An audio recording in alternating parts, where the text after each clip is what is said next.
ক্যারিয়ারটাকে অনেক সুন্দর করতে হবে, জীবনে অনেক দূর যেতে হবে। তোমার এই দিন দিন নয়, আরো দিন বাকি আছে মেরে দোস্ত, ঠিক কিনা বলো? তুমি তো কক্সবাজারের ঈদগাঁও থেকে ভাবছো যে আমি তো অনেক কিছু দেখে ফেলেছি। না না না না, জীবনে বহুত কিছু দেখা বাকি আছে। মাথায় রাখবা, যার চিন্তা যত ব্রড, যার চিন্তা যত বড়, তার কাজ তত বড়। যে চেয়ারম্যান হওয়ার স্বপ্ন দেখে, সে চেয়ারম্যান হতে না পারলেও সে হয়তো মেম্বার একদিন না একদিন হয়ে যায়। যে এমপি হওয়ার স্বপ্ন দেখে, সে এমপি হতে না পারলেও একদিন না একদিন সে মেয়র হয়ে যায়।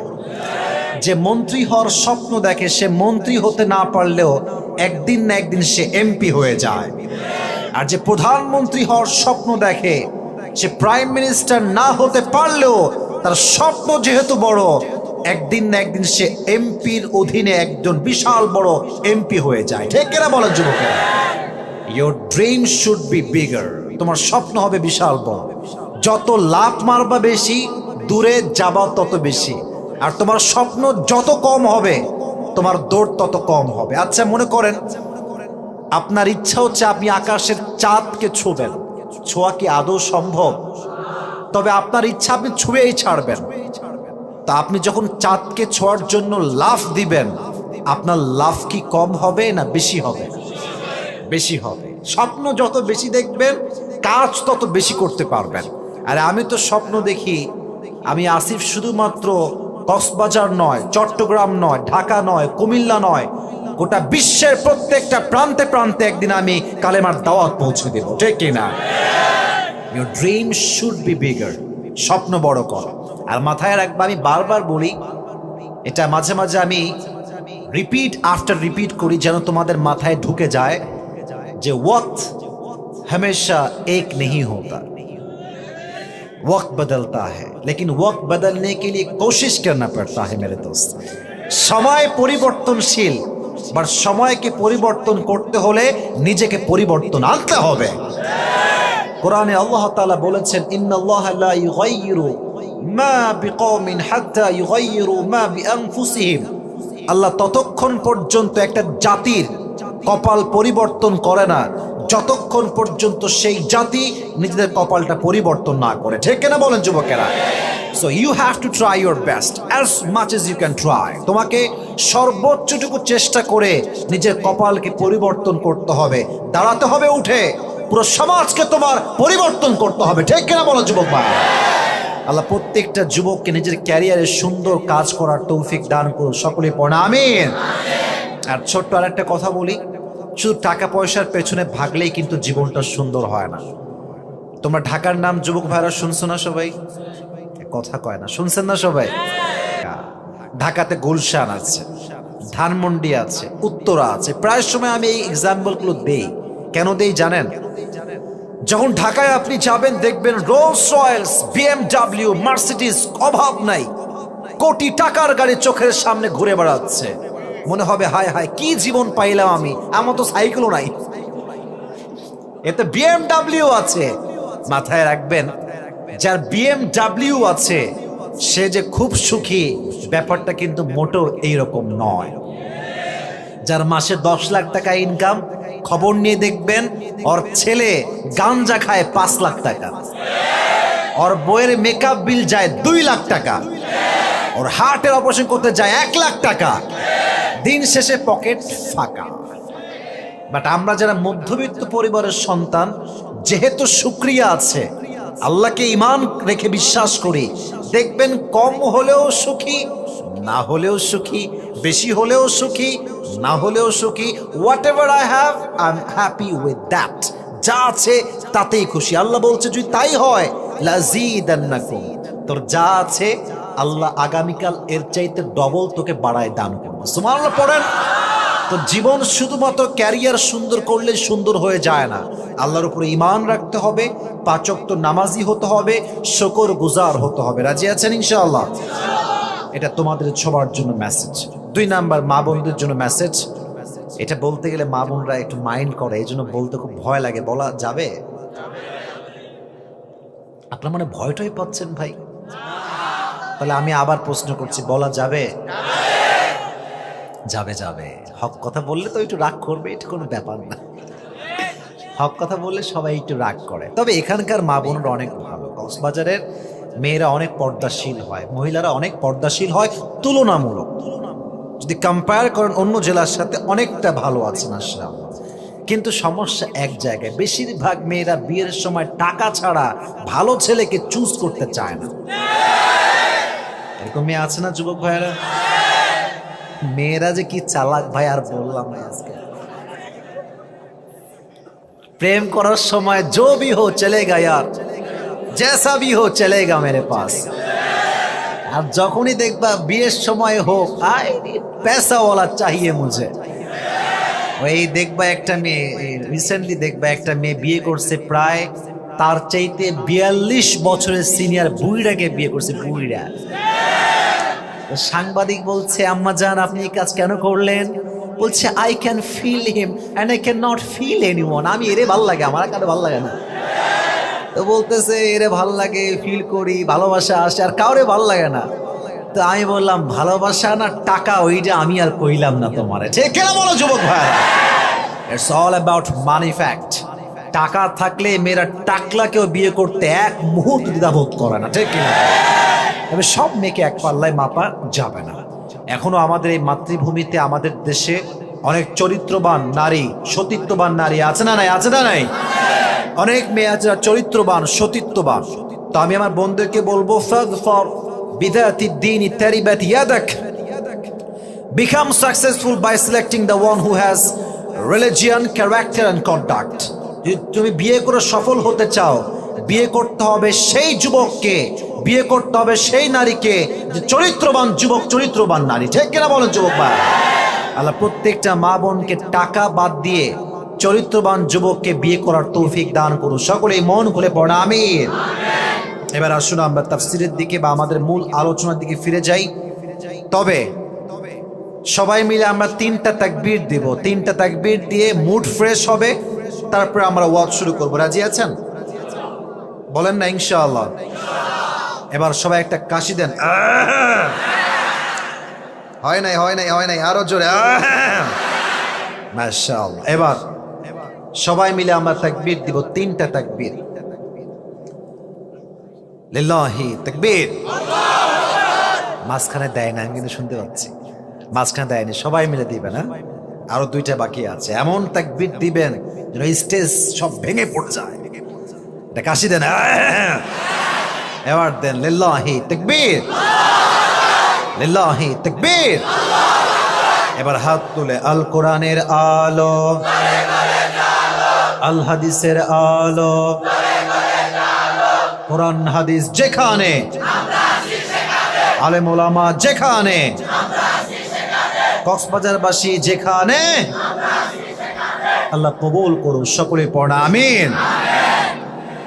Today, inshallah, we will talk about the biography of Khadijatul Kubra radiyallahu ta'ala anha. আজকে আমরা আমাদের এই সিরাতুন নবী মাহফিলে আমাদের প্রিয় নবীর প্রথম যিনি স্ত্রী ছিলেন খাদিজা রাদিয়াল্লাহু তাআলা আনহা, তার জীবনীর from beginning to the last যা যা আছে আমরা সামারি করে শুনব, সংক্ষিপ্ত করে যতটুকু বলা যায় আমরা শুনব, মেসেজগুলো নিব, বাস্তবিক জীবনে অ্যাপ্লাই করব এবং দেন দোয়া করে বাসায় ফিরে যাব। রাজি আছেন তো ইনশাআল্লাহ? তাহলে সবাইকে আমি বলি, আজকে আমরা জান্নাতি যেই মহিয়সী নারীর জীবন থেকে কথা বলবো, সে নারীর নামটা কি? সবাই বলেন খাদিজা। বলেন সবাই, নাম কি? খাদিজাতুল কুবরা রাদিয়াল্লাহু তাআলা আনহা। তিনি ছিলেন এমন একজন মহিয়সী নারী যে সমস্ত নারী জান্নাতে প্রবেশ করবে তার ভেতরে প্রথম যে নারীর নাম রয়েছে তার নামই হচ্ছে খাদিজা। সুবহানাল্লাহ পড়লেন আপনারা সবাই? নবীজির জীবনে একজন নারী ছিলেন সবচেয়ে বিশ্বস্ত এবং প্রথম নারী, তার নামই হচ্ছে খাদিজা। বলেন তো, নবীজির প্রথম স্ত্রীর নাম ছিল কি? খাদিজা রাদিয়াল্লাহু তাআলা আনহা। 555 খ্রিস্টাব্দে মরুবয় আরব নগরের মক্কার কুরাইশ বংশে তিনি জন্মগ্রহণ করেন। আর যত গোত্র আরবে ছিল, কুরাইশ গোত্র ছিল সবচেয়ে নামি দামি বংশ। সুবহানাল্লাহ পড়লেন আপনার সবাই? অনেক বংশই ছিল, অনেক অনেক নসল ছিল, অনেক অনেক বংশের ধারা ছিল, বাট কুরাইশ প্রত্যেক দিক থেকে in terms of wealth, education, qualification and civilization, Quraysh had the most higher level of status in Arabic world. সবচেয়ে নামি দামি বংশের নাম ছিল কুরাইশ। শিক্ষার দিক থেকে, সভ্যতার দিক থেকে, প্রত্যেকটা দিক থেকে আল্লাহ কুরাইশকে সর্বোচ্চ সম্মান দান করেছে। সুবহানাল্লাহ পড়লেন না আপনারা? তাহলে খাদিজা যে বংশে এসেছেন সে বংশের নামটা কি বলেন না? নামটা কি? কুরাইশ বংশে তিনি এসেছেন। তবে সবচেয়ে বড় অবাক করা বিষয় হচ্ছে এই সময়টা যে হারাম ছিল, কিন্তু সেই সময়েও খাদিজা রাদিয়াল্লাহু তাআলা আনহাকে তার আব্বাজান যথেষ্ট শিক্ষায় একজন শিক্ষিতা নারী হিসেবে গড়ে তুলেছেন। সুবহানাল্লাহ পড়বেন না আপনারা সবাই? আজকের সমাজে মেয়েরা যখনই পড়াশোনা করতে চায় একটা কথাই আমরা বলি, তুই তো মেয়ে মানুষ, তুই কেন পড়াশোনা করবি? আছে না, আছে না, আছে না? এটা একটা ফালতু লজিক ছাড়া কথা, এর কোনো লজিক নাই। একজন মেয়ে যদি সে শিক্ষিতা হয়, ডাক্তারনি হয়, তাহলে আমাদের মতো হুজুরদের বউদের সতীত্ব নষ্ট হবে না, সম্মান রক্ষা হবে। ঠিক কিনা বলেন? মনে করেন আপনার ওয়াইফ প্রেগন্যান্ট, গর্ভবতী, আপনার নারীকে যখন আপনি নিয়ে যাবেন ডাক্তারখানায়, আপনার বউকে দেখবেন যে পুরুষ দিয়ে ভরা। ডাক্তার যে আপনার বউকে চেক আপ করবে, he is man, he is male, পুরুষ। আচ্ছা, আপনি একজন আলেম মানুষ, হুজুর মানুষ, আপনি কি চাইবেন যে আপনার হুজুরকে কোনো পরপুরুষ ডাক্তার দেখুক? আসতে কেন জয় বলেন, দেখবে চাইবেন? চাইবেন? আপনি চাইবেন না। যদি মেয়েরা শিক্ষিত হয়, ডাক্তারনি হয়, সমাজ হবে সুন্দর, নারীকে নারী দেখবে, এতে করে পর্দার মান রক্ষা হবে। ঠিক কিনা বলেন যুবকেরা? So Islam allowed women to study, ইসলাম নারীকে পড়ার অধিকার দিয়েছে, শিক্ষার অধিকার দিয়েছে, বাট শর্ত একটা, সতীত্ব রক্ষা করতে হবে, পর্দাকে রক্ষা করতে হবে, তবে সেই শিক্ষার দাম আল্লাহর কাছে আছে। ঠিক কিনা বলেন যুবকরা? আজকের যে শিক্ষা আমাদের দেশে চলছে, আজকালকার মাত্র 6 মেয়েরা 7 মেয়েরা প্রেম করে বেড়ায়। 7 পড়ে বাচ্চা, ও নাক টিপলে এখনো দুধ বের হবে। ঠিক কিনা বলো যুবক ভাইরা? এইরকম বাচ্চা বলে, জান তোমাকে ছাড়া আমি বাঁচবই না লে। আবার ছোট্ট ছোট্ট বাচ্চা মেয়ে, 7 বছর বয়স, 8 বছর বয়স, টিকটক চালায়, টিকটকে ভিডিও করে বেড়ায়। ঠিক কিনা বলো যুবক ভাই? ইসলাম এই শিক্ষাকে অ্যালাউ করে না, যেই শিক্ষা ইসলাম থেকে মানুষকে দূরে নিয়ে যায়। অতএব শিক্ষা এটা হালাল জিনিস, বাট পর্দা রক্ষার দরকার যুবক ভাইরা, আছে না নাই? এবার আসেন, খাদিজা রাদিয়াল্লাহু তাআলা আনহা যখন তিনি বড় হতে শুরু করলেন, একটা বিয়ের টেনশন যুবক ভাইয়ের আব্বার কাছে, আছে না নাই? মেয়ে একটু বড় হলেই বাবার প্রথম চিন্তা, আমার মেয়ের সঙ্গে আমি কোন জামাইকে বিয়ে দিব, কোন ছেলে দেখব। অনেক মেয়ে দেখবেন জামাই খুঁজে পায় না, বাবা তার মেয়ের জামাই খুঁজে পায় না, কারণ খালি খোঁজে সরকারি চাকরিজীবী। পাবে কেমনে? তো যদি ভালো চরিত্রবান যুবককে খুঁজে পেতে চান, চলছে শীতকাল, ঠান্ডার সময়, ফজরের নামাজটা জামাতের সঙ্গে পড়বেন আব্বাজান আপনি। যে যুবকটা এই শীতের কনকনের সময় অজু করে নামাজটা জামাতের সঙ্গে ফজরে পড়তে আসে, তার মতো ভালো পাত্র আল্লাহর জমিনে দ্বিতীয় আর কেউ হইতে পারে না। ঠিক কিনা বলা? টাকা পয়সা খুঁজবেন না। তো তার আব্বাজান, তার নাম ছিল খুয়াইলিদ, শুরু করলেন পাত্র খোঁজা। একজন পাত্র পেলেন, তার বিয়ে দিলেন। প্রথম বিয়ে হয়ে গেল, একটা সন্তান হল। কিন্তু আল্লাহর কি লীলা খেলা, প্রথম স্বামী মারা গেলেন, আবার বিয়ে হলো, দ্বিতীয় স্বামীও মারা গেল, তার থেকে একটা সন্তান হল, আবার বিয়ে, আবার মারা গেল। যতবার বিয়ে হয়েছে প্রত্যেকটা স্বামী মারা গিয়েছে, আল্লাহর কাছে চলে গিয়েছে। আচ্ছা, একটা মেয়ের স্বামী যদি বারবার বারবার মরে যায়, তার মন ভাঙে না? কক্সবাজারে বলেন ভাঙে না? ভাঙে না? ভাঙে না? মনটা ভেঙে চুরে চূর্ণ বিচূর্ণ হয়ে গেল খাদিজা। উনি ভাবলেন যে আল্লাহ, তুমি আমার সঙ্গে এইটা করছো, কোনো অভিযোগ নাই, বাট এবার আমি একটা নিয়ত করলাম, যতক্ষণ পর্যন্ত তুমি আমাকে সঠিক মানুষ জীবনে না দিবা আমি ধৈর্যশীল হব।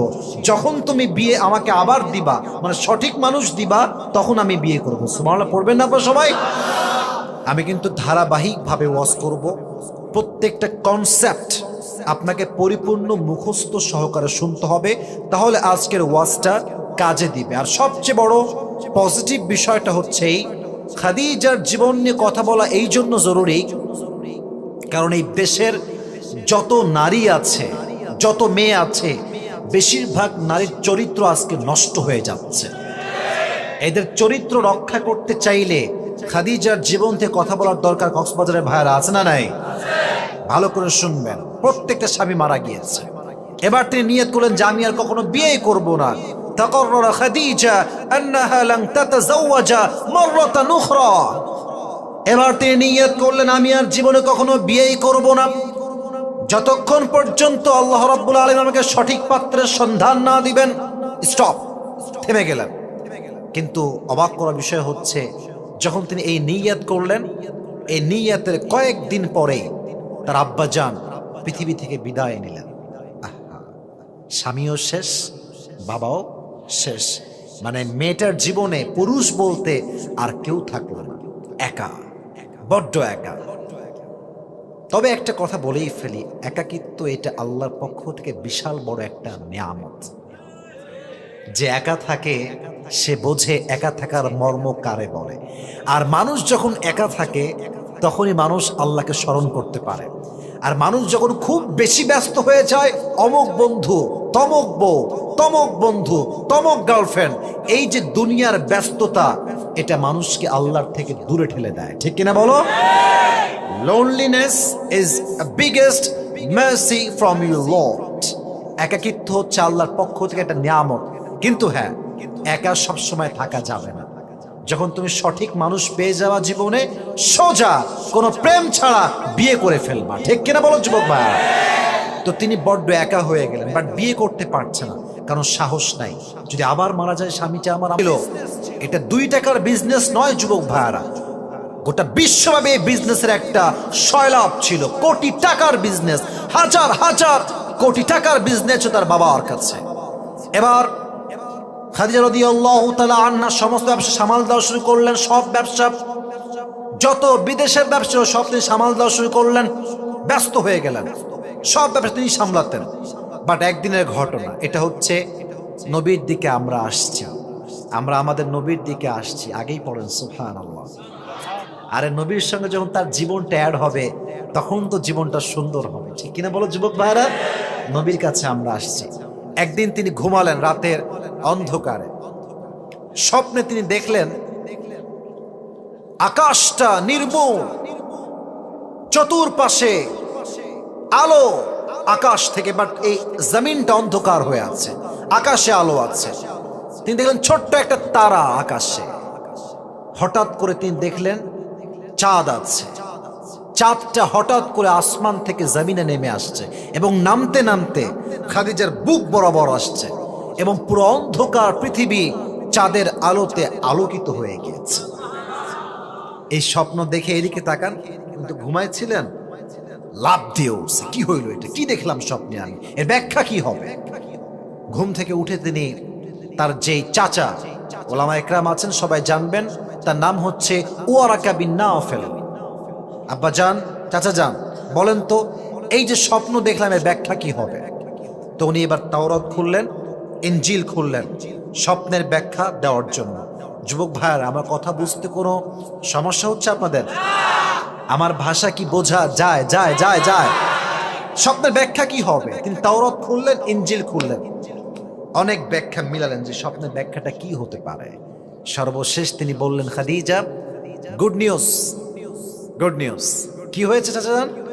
বলছে, আমি তো স্বপ্নের ব্যাখ্যা করে বুঝলাম যে এই জামানার আখিরি পয়গম্বর, লাস্ট মেসেঞ্জার, সর্বশেষ নবী তোমার স্বামী হতে চলেছে। তুমি কি খুশি? বলছে, অবশ্যই খুশি, আমার চাইতে খুশি আর কে হতে পারে। বাসায় ফিরে আসলেন, কিন্তু ওই যে স্বপ্নের ব্যাখ্যা শুনেছে ওইটা ভুলতে পারছে না, যে আর কত একা থাকবো, কবে আসবে আমার সেই স্বপ্নের পুরুষ, যার জন্য আমি অপেক্ষায় আছি।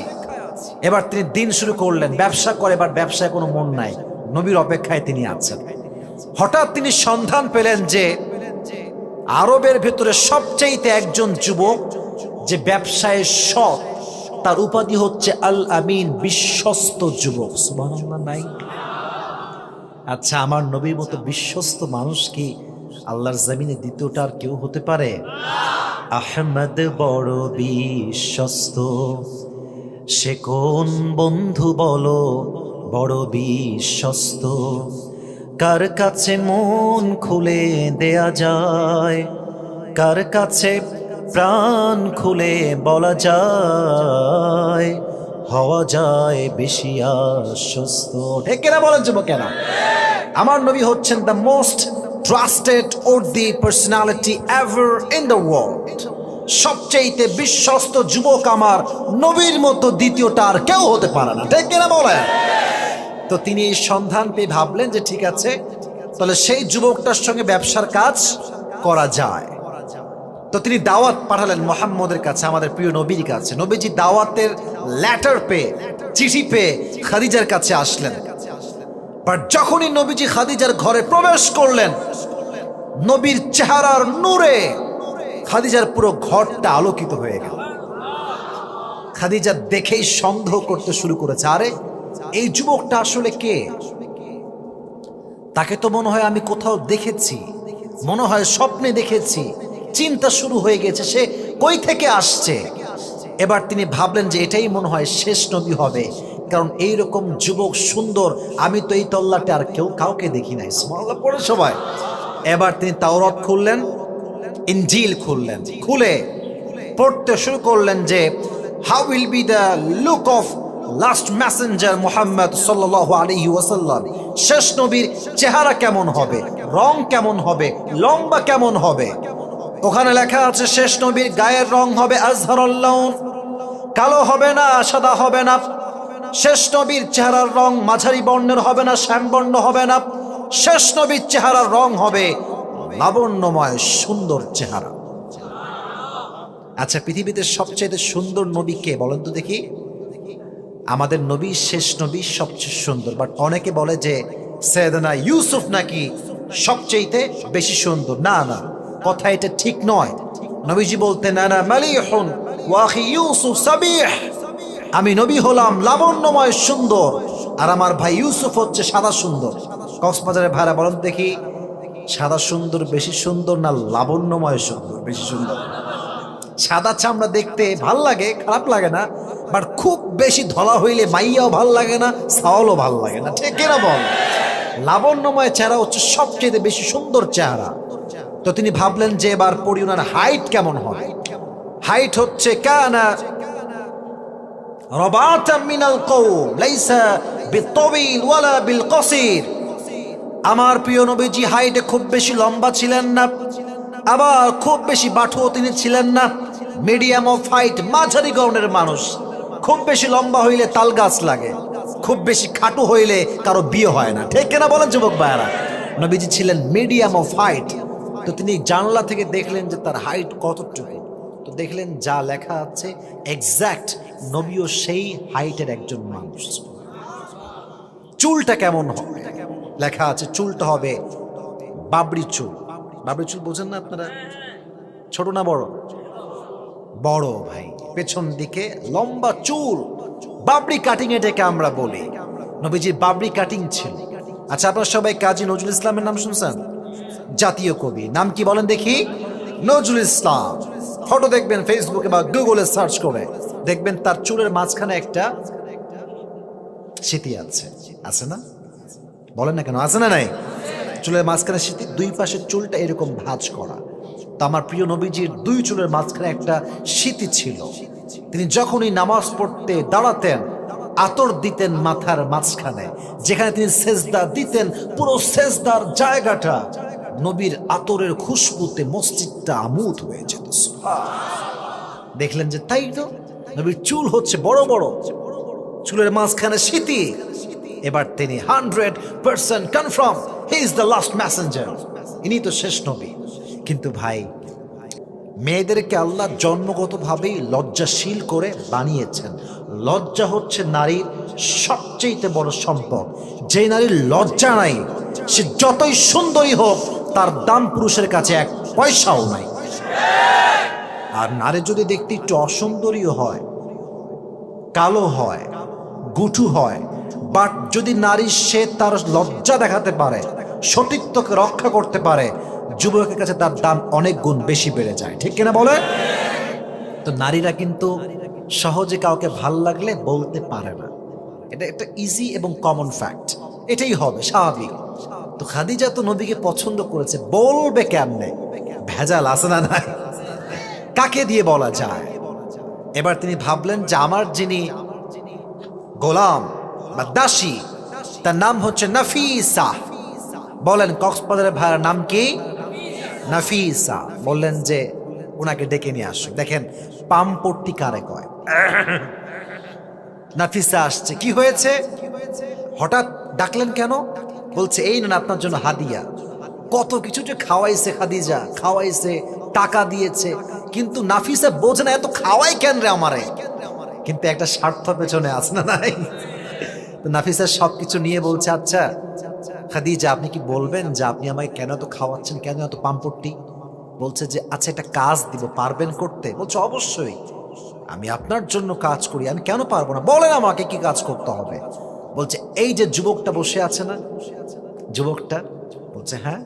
বলছে তাকে আমার পছন্দ হয়েছে, বিয়ের জন্য আপনাকে আমার পক্ষ থেকে গার্ডিয়ান হয়ে বিয়ের প্রস্তাব নিয়ে যাওয়া লাগবে। সুবহানাল্লাহ পড়ে সবাই। আপনি কি পারবেন? বলছে হ্যাঁ হ্যাঁ পারো, বাট এখন না, উনি যাক আগে, তারপর আমি নিয়ে যাব। এবার প্রিয় নবীজি ঘর থেকে বের হয়ে নিজের বাসায় ফিরে গিয়েছেন। 2-3 দিন পরে নাফিসা নবীর ঘরে আসছেন আগমন নিয়ে, মেহমান হয়ে। গেট বাড়িয়েছেন, কেউ কি আছে? নবীজি গেট খুলেছেন। গেট খুলেই প্রথম দেখেই বলছেন আসসালামু আলাইকুম। নাফিসা আপনাকে সালাম জবাব দিয়েছে। কেমন আছেন? ভালো আছি, আসেন ভেতরে। বলছে আসবো না, বাট কিছু কথা বলতাম, যে তোমার পারমিশন থাকে। বলছে অবশ্যই বলবেন, কেন না। বলছে আচ্ছা তোমার বয়স তো মাশাআল্লাহ 25 ইয়ার্স ওল্ড, 25 বছর বয়স। আচ্ছা আপনি বিয়ে করেন না কেন? নবীকে প্রশ্ন করছে নাফিসা, আপনি বিয়ে করেন না কেন? যেই উত্তর নবীজি দিয়েছেন এটা আমাদের সবার উত্তর, প্রত্যেক যুবকের উত্তর নবীজি নিজে দিয়েছেন। তো বলছে আমি যে বিয়ে করব টাকা পয়সা নাই, আমি যে বিয়ে করব কি নাই, টাকা পয়সা নাই। আহা, এই হাদিসটা পড়লে মনে হয় যে নবীজি নিজের কথা বলেন নাই, হাজার হাজার কোটি কোটি যুবকের মনের কথা তিনি বলেছেন। ঠিক কিনা বলেন? এখন বুঝবা না, এটা বিয়ের সময় আসুক তখন বুঝবা। আর বাবার কাছে যখন মেয়ের জন্য বিয়ের প্রস্তাব নিয়ে যাবা, কখনো বলবে না যে তুমি কি 5 ওয়াক্ত নামাজ কালাম পড়ো, দাড়ি কই, টুপি কই, কি অবস্থা তোমার, চরিত্র ঠিকঠাক আছে তো? না না না, প্রথম প্রশ্ন মাসে কয় টাকা ইনকাম করো, মাসের টাকা ইনকাম ঠিকঠাক আছে, তোমার চুল আছে কিনা দেখার টাইম তার কাছে নাই। ঠিক কিনা বলেন? তো একদিন ছোট্ট একটা কথা মনে পড়ে গিয়েছে, বলা যাবে? বলা যাবে? যাবে যাবে। এক বাবা তার মেয়েকে ওই টাকলার সঙ্গে বিয়ে দিয়েছে আর কি। তো এক ছেলের খুব রাগ যে পছন্দ করলাম আমি আর পাইলো আমার কাকা, এটা হইল। তো এখন যুবকটা খুব রাগ, মানে খুব ফুলে আছে। তো মেয়ের বাবাকে বলছে আব্বাজান মুঝে আপসে এক সওয়াল করনা है, একটা প্রশ্ন আছে। বলছে বলো বাবা কি হয়েছে? বলছে আপনি आपकी बेटी की शादी किसके साथ दे दिया, इसके सर पे तो बाल नहीं है। আচ্ছা আব্বাজান কার সঙ্গে মেয়েকে বিয়ে দিলেন, এর মাথায় তো চুল টুল কিছু নাই। তো বাবা একটা মারাত্মক জবাব দিয়েছে, এটা আমার কলিজায় লাগছে। আব্বা বলছে बेटा ये तुम क्या बात कर रहे हो, सर पे बाल नहीं है तो क्या हुआ, जेब में माल तो है ना। বাবার কথা হচ্ছে বাবাজান মাথায় চুল নাই তো কি হয়েছে, পকেটে টাকা থাকলেই আমি খুশি। ঠিক কেনা বলার জন্য টাকা দেখলেই কিন্তু জীবনে বিয়েতে সুখী হওয়া যায় না। মাথায় রাখবেন, যে যুবকের চরিত্র ভালো তার চেয়ে সুন্দর যুবক আপনার মেয়ের জন্য আর কেউ হতে পারে না। ঠিক কিনা বলেন? নবীজি বলছেন টাকা পয়সা কিচ্ছু নাই, আমি কেমনে বিয়ে করব। এবার দেখেন ঝোপ বুঝে কোপ কাকে বলা হয়। নাফিসা বলছে মুহাম্মদ তোমার জন্য আমার কাছে এমন একজন মেয়ের সন্ধান আছে যাকে যদি তুমি বিয়ে করো টাকা দেওয়া লাগবে না, পয়সা দেওয়া লাগবে না, বাড়ি দেওয়া লাগবে না, কাপড় দেওয়া লাগবে না, খাবার দেওয়া লাগবে না, বরং তুমি তাকে বিয়ে করলে তাকে সেই তোমাকে দিবে। সুবহানাল্লাহ পড়ে সবাই, সেই তোমাকে দিবে, তোমাকে কিচ্ছু দেওয়া লাগবে না ম্যান। তুমি কি রাজি আছো? এই কথা শুনে নবীজি ভ্যাপা চাকা খেয়ে গেছে। আরে এই যুগে কি এরকম মেয়ে পাওয়া যায় যারা বিয়ে করলে কিছুই দেওয়া লাগবে না বরং সে আমাকে দিবে? এবার নবীজি বলছে এত কথা বাদ দেন, মাসমুহা, ওই মেয়েটার নাম কি? তো ও বলতেছে বিনয়ের সাথে ইসমুহা খাদিজা, মেয়ের নাম হচ্ছে খাদিজা। খাদিজার নাম শুনে নবীর চেহারা একটা মুচকি হাসি চলে আসছে। কেন আসছে জানেন? কারণ নবীজি প্রথম থেকেই খাদিজাকে পছন্দ করে। বাট নবীজি ভাবতেছে কি রে, আমি কামাই কয় টাকা আর মাইয়া কামাই কয় টাকা, তার তো কয়েক হাজার কোটি টাকার ব্যবসা, আর আমি তো কয়েক টাকার মালিক মাত্র, আমি কেমনে প্রস্তাব দেই? আল্লাহ বলছে আপনাকে দেওয়া লাগবে না, যেহেতু আপনার চরিত্র পবিত্র, আমি আল্লাহ আপনার জন্য সবচাইতে উত্তম সতীত্ববান নারী দান করবো। সুবহানাল্লাহ পড়ে সবাই।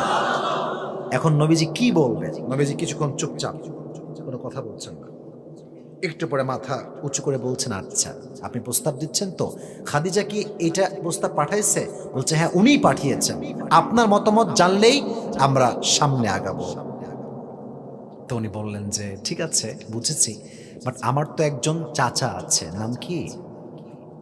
আবু তালেব। বলেন না সবাই, নাম কি?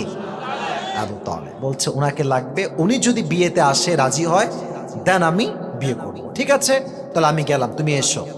এবার নবীজি চাচাকে নিয়ে গেলেন খাদিজার বাসায়। অনেক কথাবার্তা হলো, সর্বশেষ নবীর সঙ্গে খাদিজার বিয়েটা সর্বপর্যায়ে গিয়ে একমত সবাই হলেন এবং সুন্দর করে কবুল হয়ে আকদ হয়ে বিবাহ সম্পূর্ণ হয়ে গেল। সুবহানাল্লাহ পড়ে সবাই। এবার কক্সবাজারের ভাইরা বুঝেছো জবাব দিবেন। বিয়ের পরে ওয়ালিমা বোঝেন আপনারা, পক্ষের খাওয়া। বাট আমি একটা সাজেশন দেই সবাইকে, ভাই নিজের বিয়ে নিজে খাবেন, এত দাওয়াতের কোনো দরকার নেই। কথা আগে বলেন, ঠিক আছে কিনা বলেন? বলেন সুন্নতি খাবার ঠিক আছে, বাট আপনি বিশাল বড় আয়োজন করবেন, বিশাল বড় মাঠ নিয়ে, বরপক্ষ আসবে বাস নিয়ে, 200-300 লোক মিলে আপনি খাওয়াবেন গোস্ত, গরুর গোস্ত, মুরগির গোস্ত, ডাল ভাত সবজি, 7 আপ কোলা খাওয়াই শেষ। যাওয়ার সময় পেট এরকম ফুলে থাকবে, খেয়ে দিয়ে হ্যাঁ বলবে সবই ঠিকঠাক ছিল বাট লবণ কম হয়েছে। কথা আসতে বললেন কেন, ঠিক কিনা জোরে বলেন। তোর মতো বাটপারকে না খাওয়ানোর চাইতে আমি নিজে খাওয়াই বেশি উত্তম, ঠিক কিনা বলেন যুবক ভাই? তোরা আমার খাওয়ানোই ভুল হয়েছে বেটা।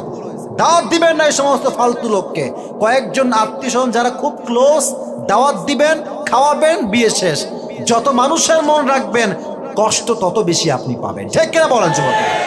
তো এদিকে কিন্তু লোক খুবই কম, নবীর পক্ষের কয়েকজন লোক, খাদিজার পক্ষের কয়েকজন লোক, বেশি লোক কিন্তু নাই। এবার মোহর কি দিবে? মোহর দিয়েছে হচ্ছে 20টা উট। কয়টা উট? 20টা উট। এখন ওলিমা কি খাওয়াবে? নবীর কাছে তো কোনো টাকা পয়সা কিচ্ছু নাই। আহা, এই হাদিসটা কত সুন্দর, খাদিজার মন কত বড়, কি বিশাল হৃদয় তার। তিনি বললেন যে আমার স্বামী যে আমাকে মোহরটা দিয়েছে 20টা উট, এই 20টা উট জবাই করে মেহমানদের জন্য আয়োজন করা হয়, সব জবাই করে দাও। তার মোহরের উট সব দিয়ে দিয়েছে, জবাই হয়েছে, আয়োজন হয়েছে। এবার আসলো বাসর রাত। নবীজি বাসর রাতে এন্ট্রি নিয়েছেন, প্রবেশ করেছেন। এখানে একটা শিক্ষা আছে, অনেক বড় শিক্ষা। এখানে বাচ্চারা ডিস্টার্ব করছে, ওদেরকে সামলাবেন আপনারা, ঠিক আছে, যেন আর কোনো আওয়াজ না হয়। তাকবীর দেন সবাই, লিল্লাহি তাকবীর। বাসর রাতে নবীজি আসলেন খাদিজার কাছে। খাদিজা বসে আছেন, নবীজি ডান পাশে বসলেন। খাদিজা সালাম কালাম কথা হলো। আমি হাদিসটা বললে একটু ইমোশনাল হই, এই জন্য যেখানে একটা লম্বা শিক্ষা, যেটা আমাদের পুরো লম্বা ক্যারিয়ারে কাজে আসবে, মানে বড় শিক্ষা। খাদিজা বললেন আচ্ছা আমি যে আপনাকে স্বামী হিসেবে পেয়েছি কেন জানেন? বলছে পেয়েছি এই জন্য যে আমি আমার স্বামী মৃত্যুর পরে একমাত্র এটাই আমার হাতিয়ার, সবর। সবরের বিনিময়ে আল্লাহ আমাকে আপনার স্ত্রী হিসেবে কবুল করেছে। সবর, ধৈর্য। জীবনে ধৈর্য ছাড়া কোনো গতি নাই। তুমি কি করবা জীবনে বলো? প্রত্যেকটা কাজেই ধৈর্য লাগবে। ব্যবসা ধৈর্যের দরকার আছে না নাই?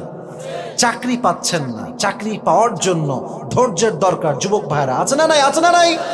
জীবনের প্রত্যেকটা মুহূর্তে মুহূর্তে ধৈর্য লাগবে। আর আমার বোনদেরকে বলবো, বোনেরা, যুবকদের জীবনে যদি আসতে হয় খাদিজার মতো আসবেন। কেন আসবেন? এই জন্য আসবেন যে খাদিজা নবীর হাত তখন ধরেছে যখন নবী শূন্য পকেটের পুরুষ ছিলেন। আর মেয়েরা এখন সেই পুরুষের হাত ধরতে চায় যার পকেট ভর্তি টাকা আর টাকা।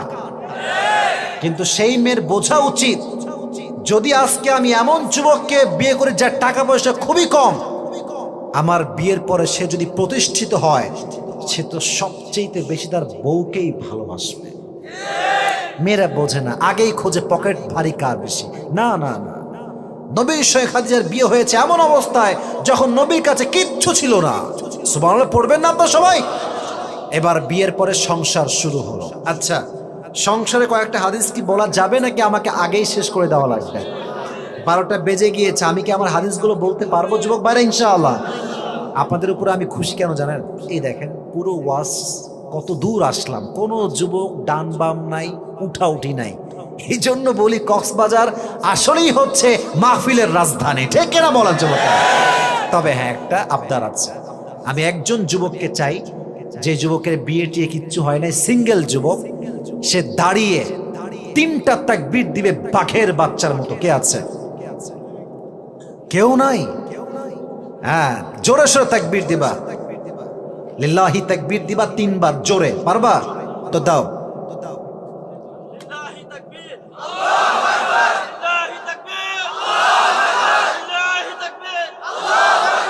বসো, তোমার বউ পাওয়া যাবে না, বসো। আর একজন যুবক লাগবে যে সেই লেভেলে তাকবীর দিবে একদম বাঘের বাচ্চার মতো। কে আছে? হ্যাঁ, দাও, জোরে দাও।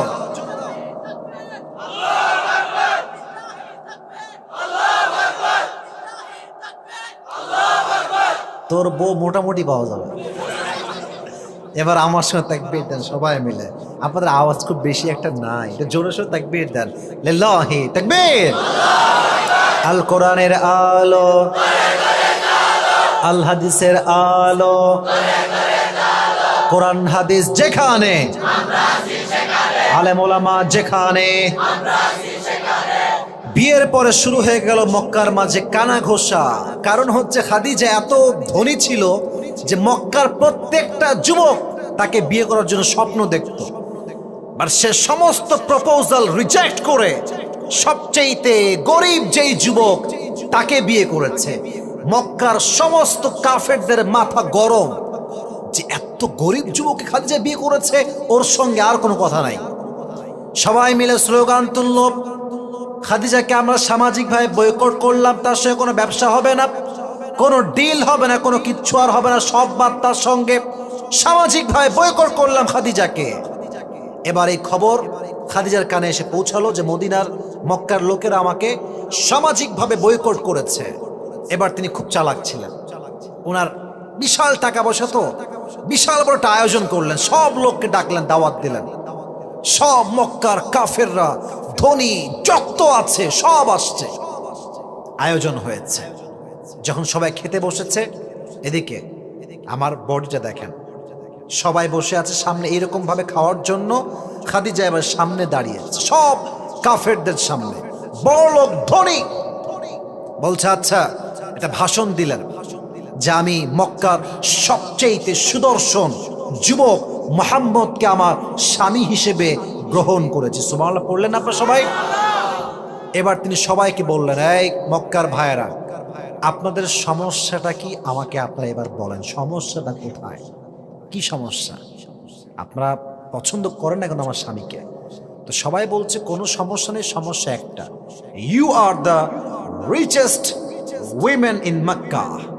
তুমি হচ্ছ সবচেয়ে ধনী নারী, তুমি বিয়ে করলে একজন যুবক, যে যুবক গরিব, তুমি তাই কেন বিয়ে করলে? এটা আমাদের সবচেয়ে বড় সমস্যা। বলছে আচ্ছা বলো। আমি মানলাম যে আমার স্বামী কোনো টাকা পয়সা নাই, এটা আমি মানলাম, এটা আমি একমত। তবে বলো, আমার স্বামীর চরিত্রের মতো কোন চরিত্র এই মক্কার তল্লাটে অন্য কোনো পুরুষের কি আছে? তার এক বাক্যে বলল, কারো নাই। বললেন না? উনি বললেন, এবার বলো, আমার স্বামীর মতো বিশ্বস্ত যুবক এই তল্লাটে আর দ্বিতীয় কেউ কি আছে? সবাই এক বাক্যে বলল, তোমার স্বামী হচ্ছে সবচেয়ে বিশ্বস্ত মানুষ। সমস্যা কোথায়? কি নাই? টাকা নাই। বলছে আচ্ছা, এটা আমি এখনই সমাধান দিচ্ছি। আমি মক্কার সমস্ত মান্যগণ্য ব্যক্তির সামনে ঘোষণা দিচ্ছি, আমি খাদিজার যত স্থাবর অস্থাবর ব্যবসা, টাকা, ব্যাংক ব্যালেন্স, জমি জামা যা কিছু আছে, আমি সবার সামনে ঘোষণা দিয়ে সব সম্পত্তি আমার স্বামীর জন্য লিখে দিলাম। এবার বলো কি আপত্তি? কি আপত্তি তোমাদের? বলো এবার। সবাই তো চুপ, কারণ মুহাম্মদ হচ্ছে এখন পুরো আরব বিশ্বের সবচেয়ে বড় ধনী। দেখছেন, মেয়ে মানুষ ভালো হইলে কত ভালো হয়। মেয়ে মানুষ ভালো হইলে ভালোর ভালো হয়, আর খারাপ হইলে এতটাই খারাপ হয়, স্বামী, শ্বশুর, শাশুড়ি, সমস্ত পরিবারের প্রত্যেকটা সদস্যকে সে ধ্বংসত্বের দ্বার প্রান্তে পৌঁছে দেয়। ঠিক কিনা বল? কিন্তু মেয়ে যদি দিনদার হয়, নেককার হয়, তোমার জীবনটা যে কি শান্তির হবে তুমি টেরই পাবা না। তুমি বুঝবাই না যে যন্ত্রণা কারে কয়। আমি তো, এটা আমার একটা personal point of view. I don't know whether you will agree with this or not, but I want to talk about it. কথা হচ্ছে এইরকম, যার কাছে নেককার দিনদার স্ত্রী আছে, তার টাকা পয়সা থাকলেও কি না থাকলেও কি, কারণ সে সবচেয়ে দামি সম্পদ পেয়ে গিয়েছে। তার মতো সুখী মানুষ আর কেউ হতে পারে না। এজন্য বারবার বলি, আল্লাহর কাছে একজন জীবন সঙ্গিনী ভিক্ষা চাবা। সব সময় তাহাজ্জুদে, পাঁচ ওয়াক্ত নামাজে, সেজদায় আল্লাহকে বলবা, আল্লাহ তুমি আমাকে এমন একজন জীবন সঙ্গিনী দান করো যাকে পাওয়ার পরে আমার পুরো জীবনটা সমস্ত গুনাহ থেকে হেফাজত হয়ে যাবে। আল্লাহ তুমি আমাকে এমন একজন জীবন সঙ্গিনী দান করো যাকে পাওয়ার পরে আমি তোমাকে চিনতে পারবো। তুমি আমাকে এমন এক জীবন সঙ্গী দান করো যে আমাকে তোমার কাছে নিয়ে যাবে। তুমি আমাকে এমন এক জীবন সঙ্গী দান করো যাকে পাওয়ার পরে দুনিয়ার সমস্ত চাহিদা আমার মন থেকে দূর হয়ে যাবে। ঠিক কিনা বলেন যুবক ভাইরা? এই দোয়াটা বেশি বেশি করবেন। আমি সবার জন্য দোয়া করলে সবাইকে খাদিজার মতো চরিত্রবান নারী সকলের জীবনে দান করো। সকলে পড়া আমিন। কিন্তু অবাক করা হাদিস হচ্ছে, বেশ কয়েকদিন যখন সংসার হয়ে গেল, মরুময় আরব নগরে বিশাল একটা অভাব দেখা গেল। এটাকে বলা হয় মহামারী। কি মারি যুবক ভাইরা? মহামারী যখন আসে দেখবেন মানুষ সব অসুস্থ হয়ে যায়। ধান হয় না, ক্ষেত হয় না, কোনো ফসল থাকে না, কিচ্ছু থাকে না, অভাব অভাব আর অভাব। এই অভাবে বড় একটা শিক্ষা আমার যুবকদের জন্য আছে। এত অভাবের মাঝে কেউ দাঁড়ায়নি কারো পাশে। খাদিজা তার সমস্ত সম্পত্তি গরিব দুঃখীদের মাঝে বিলীন করে দিয়েছে। দেখবেন যারা প্রকৃতপক্ষের নেতা, এরা মানুষের পাশে সুখেও থাকে দুঃখেও থাকে। আর যারা বাটপাট টাইপের নেতা, হয়তো কক্সবাজারে নাই অন্য জায়গায় থাকতে পারে, যারা বাটপাট টাইপের নেতা, এরা দেখবেন খালি ভাষণ দেয় চেয়ারে আর মাইকে, কিন্তু কাজের সময় থেকে হারি কেন্দ্র খুঁজে পাওয়া যায় না। ঠিক কিনা বল? বাট এটা প্রমাণ হয়েছে বাংলাদেশের মাটিতে, যারাই দেশের টাকা, দশের টাকা মেরে খেত, এদের বেশিরভাগ নির্বাচন ক্যান্ডিডেট যারা ছিল এরা ভোট পায় না। ঠিক কিনা বলেন যুবকেরা? একটা বদমাইশ আছে, সারা জীবন নাচ গান করে, হ্যাঁ, নর্তকীগিরি করে সংসদে গিয়ে আলেমদের বিরুদ্ধে সে বক্তব্য দেওয়ার চেষ্টা করে। এবার খাইছে বাস, খুব ভালো হয়েছে, খুব ভালো, খুব ভালো হয়েছে। যারা সারা জীবন নর্তকীগিরি করবে আর দেশের নেতৃত্ব দিবে, এটা মুসলমান ঘরের সন্তান বরদাস্ত করতে পারবে না। ঠিক না বল? সারা সম্পদ সব দান করে দিয়েছে মানুষের কল্যাণে। এবার দেখেন স্বামী কারে কয়। যখন বিয়ে করেছিল, এই কথা বুঝবেন, প্রশ্ন উত্তর দিবেন বুঝে, খালি হু হ্যাঁ হ্যাঁ ঠিক ঠিক না না না, এটা ওয়াজ না, বুঝে। যখন তিনি খাদিজাকে বিয়ে করেছেন, তখন কি খাদিজা গরিব ছিল না ধনী ছিল? এখন সব দান করে দিয়ে তিনি এখন গরিব হয়েছেন না ধনী হয়েছেন? গরিব হয়েছেন। এবার দেখেন স্বামীর ভালোবাসা কারে কয়। সব দান করে দিয়ে একদম নিঃস্ব, কিচ্ছু নয়, চাল ডালও নাই, মাত্র 3টা রুটি আছে বাসায়। যুবক ভাইরা, কয়টা রুটি? আল্লাহু আকবার, আল্লাহু আকবার, আল্লাহু আকবার। 3টা রুটি মাত্র। এক গরিব আসছে, বলছে খাদিজা বড্ড অভাবে আছি, কিছু হবে খাওয়ার জন্য।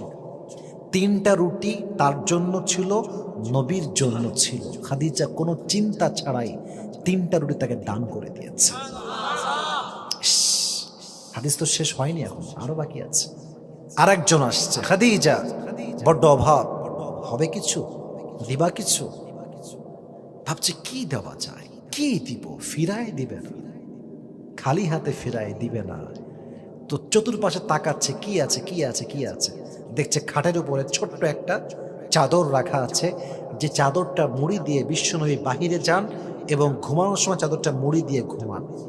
উনি বললেন তুমি একটু থামো, আমি I am just coming within an hour, 1 ঘন্টায় আসছি, একটু থামো। এবার তিনি চাদরটা নিয়ে বাজারে গেলেন, বাজারে গিয়ে চাদরটা 6 দিরহামে বিক্রি করলেন এবং ওই 6 দিরহামটা তাকে আল্লাহর জন্য দান করে দিলেন। নবীজি আসছেন। ভালো যাকে আপনি বাসবেন না, তার থেকে ব্যাখ্যা নাও লাগবে না, তার চেহারা দেখলেই বুঝবেন যে সে ভালো আছে না খারাপ আছে। নবী যখন ঘরে আসছেন, দেখছেন চাঁদ মাখা চেহারাটা আজকে মলিন হয়ে আছে, চেহারায় কোনো হাসি নাই, কেমন যেন কষ্টে জর্জরিত চেহারা। নবীজি বলছেন খাদিজা হোয়াট হ্যাপেন্ড, কি হয়েছে, মন খারাপ কেন তোমার? বলছে স্বামী আজকে তো আমি নিঃস্ব হয়ে গিয়েছি, আজ আমার টাকা নাই পয়সা নাই, সামান্য একটা চাদর আপনার, ওইটা আমি বিক্রি করে দিয়েছি। নবীজি বললেন যখন তোমার সব ছিল তখনও ছিলাম আমি, আজ তোমার কিচ্ছু নাই, এখনো আমার তোমার যেমন আমি আগে ছিলাম, আজও আমি তোমার তেমনই আছি। শক্ত করে হাত ধরেছে খাদিজা, বলছে তোমার সঙ্গে আমি আগেও যেমন ছিলাম আজও তেমন আছি। ভালোবাসাই তো এইটা, ভালোবাসাই তো এইটা।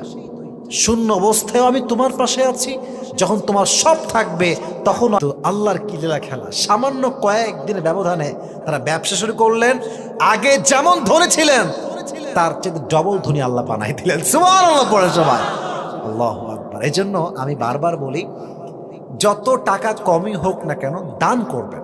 হ্যাঁ, 100 টাকা আছে 2 টাকা দেন, 20 টাকা আছে 1 টাকা দেন, কিন্তু দেন, কিন্তু দেন। কেন দিবেন জানেন? ফায়ুযাইফাহু লাহু আদআফান কাসীরা, 1 গুণ দিবেন আল্লাহ 2 গুণ বাড়াই দিবেন। আরেকটু বলছে থামেন, নবীজি বলছে আল্লাহ 2 গুণে আমি খুশি না, আপনি আরো বাড়াই দেন। আল্লাহ বলছে তাই, আচ্ছা যে 1 গুণ দিবে ফালাহু আশরু আমসালিহা, তাকে আমি আল্লাহ 10 গুণ দান করব। না সুবহানাল্লাহ তো আসতে পড়লে হবে না, জোরে সোরে পড়তে হবে। নবীজি বলছে আল্লাহ তাও খুশি না, আপনি আরো বাড়ান, আরো বাড়ান।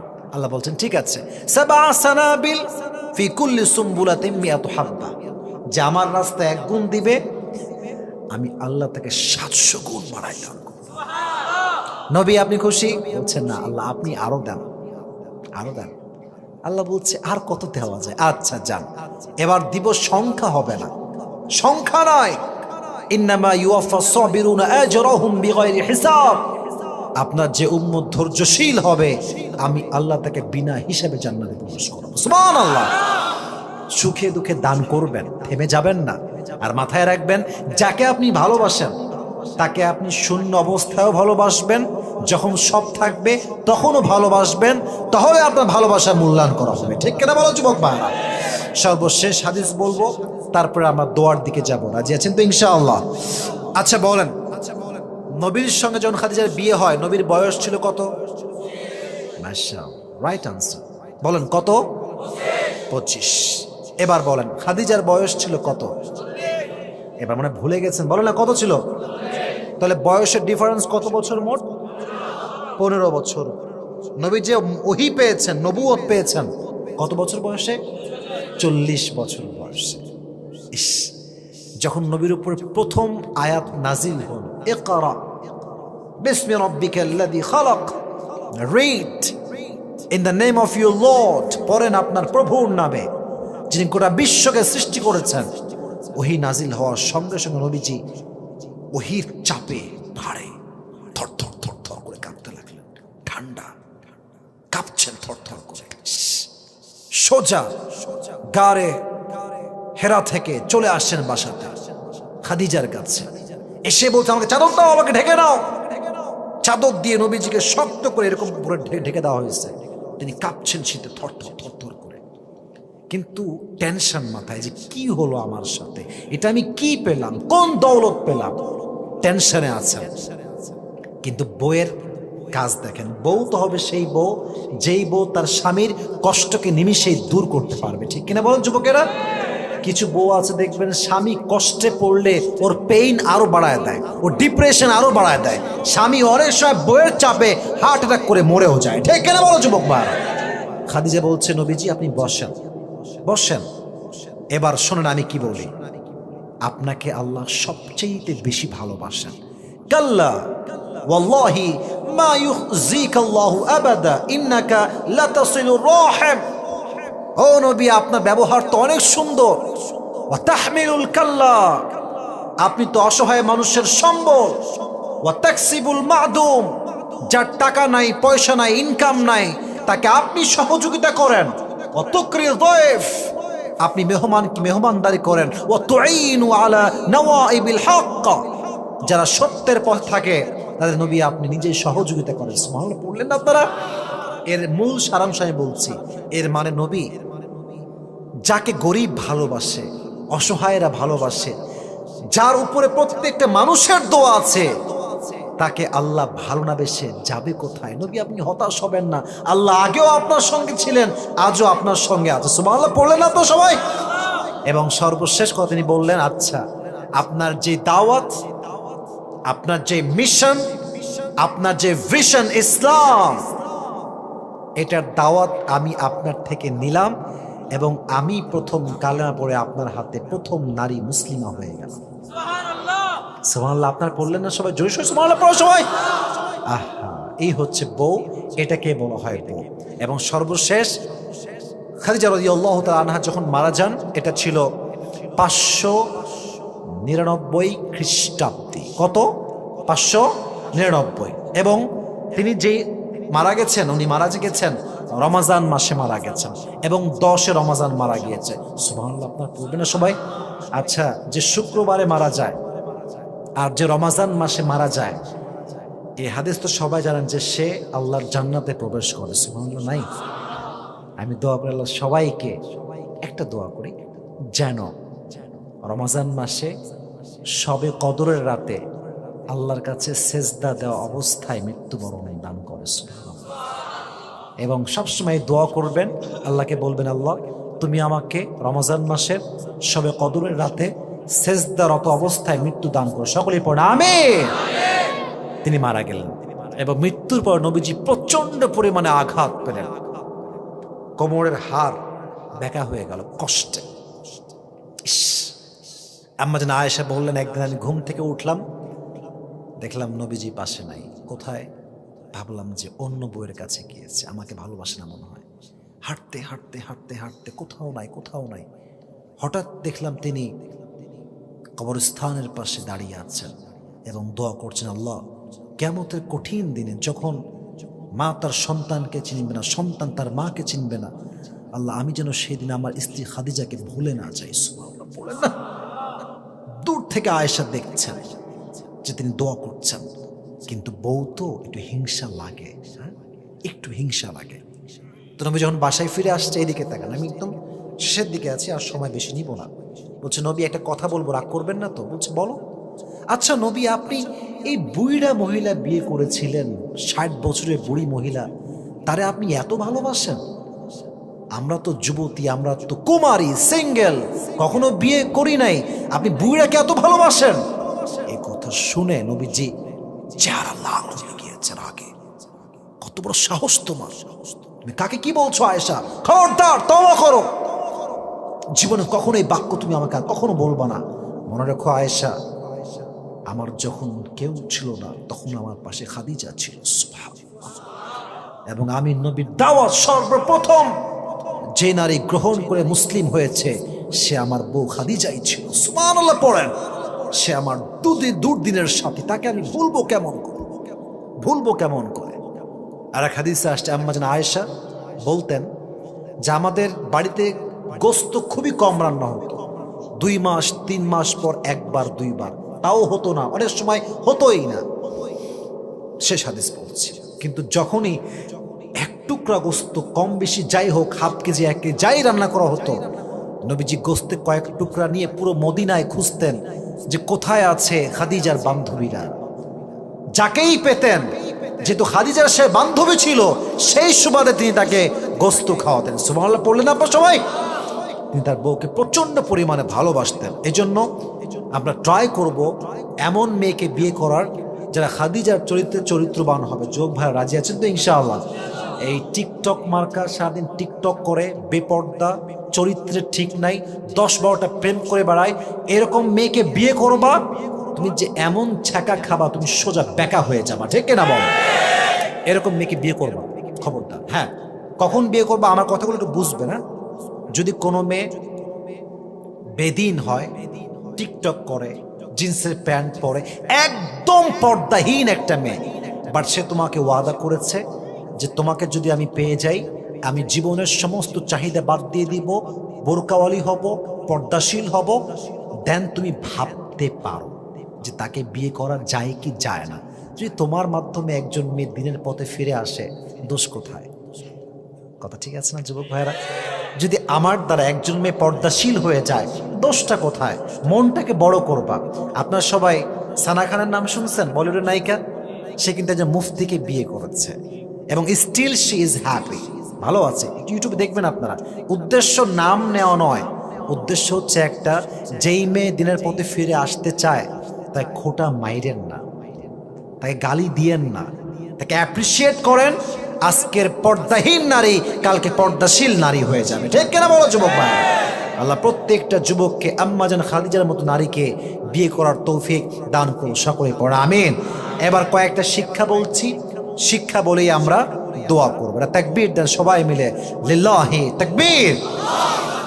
এবং বারবার বলি, শেষ ভালো যার সব ভালো তার। আমাদের শেষটা অসাধারণ চমৎকার হয়েছে। তবে হ্যাঁ, ওয়াদা করেছিলাম আমরা সবাই কি করে যাব ইনশাআল্লাহ? যাবেন তো ইনশাআল্লাহ সবাই? 1 নাম্বার শিক্ষা, প্রথম শিক্ষা মাথায় রাখবেন, আপনার মেয়ে কিংবা মা অথবা আপনার বোন যেই হোক, যদি তারা, আচ্ছা কথা বুঝতে কোনো সমস্যা হচ্ছে না তো আমাদের, যদি তারা পড়াশোনা করতে চায়, করাবেন, করাবেন, নিজে নিয়ে যাবেন, অথবা মা নিয়ে যাবে, অথবা আব্বা নিয়ে যাবে।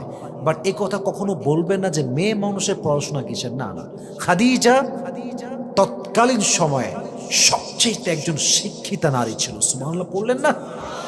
আমি আমারটা বলি, আমার বোন যখন, মানে আমি যখন মাদ্রাসায় পড়তাম, আমার বোন পড়তো স্কুলে, তো আমি এটা সহ্য করতে পারতাম না, কারণ আমি স্কুলে জানি যেখানে পর্দার কোনো ঠিক নাই, মেয়ে ছেলে একসঙ্গে ফ্রি মিক্সে ক্লাস করে। তাই বাপকে সব সময় বলতাম যে তুমি কি করছো এইটা, আমার বোনকে তুমি কেন পড়াচ্ছ এইটা। তখন বুঝতাম না, এখন বুঝি যে মেয়ে যদি পর্দা ঠিক রাখতে পারে তার পড়াশোনা করতে কোনো সমস্যা নেই। ঠিক কিনা বলো যুবক ভাইয়ের আমার? 1 নাম্বার, মেয়েদেরকে এই সিস্টেমটা দিবেন যেন তারা পর্দার সঙ্গে পড়াশোনা করতে পারে। 1 নাম্বার। 2, জীবনে যদি বিয়ে না হয়, মানে মেয়ে খুঁজতেছেন মেয়ে পাচ্ছেন না, ছেলে খুঁজতেছে ছেলে পাচ্ছেন না, টেনশন করবেন না। দিন যত বেশি যাবে মাথায় রাখবেন আল্লাহ আপনাকে অপেক্ষা করাচ্ছে, কারণ আল্লাহ আপনাকে সর্বোচ্চ উত্তমটা দান করেছে। পরে সবাই, এটা কি সত্যি না মিথ্যা? কারণ খাদিজা তার সবচেয়ে বড় এক্সাম্পল।